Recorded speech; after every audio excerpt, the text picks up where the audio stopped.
tous, un grand merci d'être venus aussi nombreux. Ça me touche énormément parce que c'est un plaisir chaque mois de venir à Grenoble et donc ça me touche beaucoup que vous soyez venus ce soir écouter la conférence sur les vieilles âmes. Donc c'est quelque chose de très troublant, mais pour l'enfant aussi c'est très difficile parce qu'il se retrouve en décalage avec les autres. D'ailleurs, la plupart de ces enfants qui sont de très vieilles âmes vont avoir envie d'être avec des plus grands, vont toujours être avec des enfants plus grands, mais seront en décalage quand même parce que ces enfants plus grands vont les traiter comme des petits, donc ils auront beaucoup de mal à trouver leur place.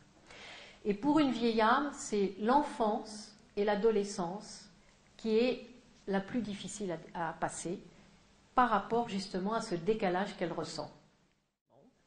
Et il me dit, après quand il arrive, eh bien, je lui explique qu'en fait ce n'est que son corps et que son âme, elle, va rester avec son guide et qu'il va pouvoir faire son cheminement et que je vais m'occuper de sa famille. Bon, 19 ans, c'est quand même pas ordinaire d'entendre ça, donc j'avais déjà trouvé ça fabuleux. Des vieilles âmes, il y en a toujours eu, il y en avait moins avant. Mais c'était nettement moins facile pour les vieilles âmes qui ont maintenant entre 45 et 85 ans, disons. Et pourquoi c'était moins facile ? Parce qu'elles sont nées dans des familles où en fait on ne les reconnaissait pas du tout, où elles étaient tellement différentes de leur famille qu'elles se sentaient totalement exclues. Donc ça a été très dur. Alors, moins dur pour les personnes qui avaient la tante ou la grand-mère ou un des deux parents qui était ouvert, mais ce qui était extrêmement rare, parce qu'il y a 20-30 ans, on n'en parlait pas comme on en parle aujourd'hui. D'ailleurs, à ce propos, souvent les gens me disent « Ah bah oui, moi c'est normal que j'ai une ouverture parce que ma grand-mère avait ça ou mon grand-père avait ça, donc c'est héréditaire. » Non, ce n'est pas héréditaire. Ce sont des âmes qui demandent à être dans la même famille.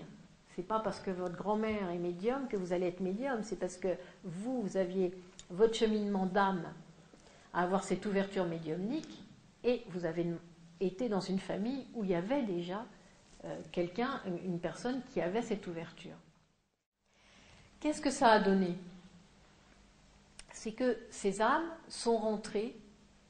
Alors dans ce que les guides nous appellent, ils appellent ça les 3 I, avec un certain sourire, l'intransigeance, l'intolérance et l'impatience.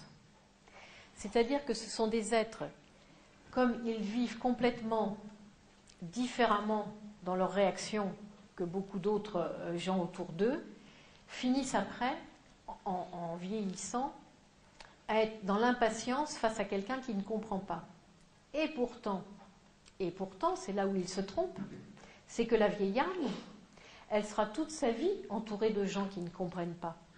Parce que si elle vient pour aider les autres et qu'on l'entoure de gens qui ont la même ouverture qu'elle, son parcours ne sert pas à grand-chose.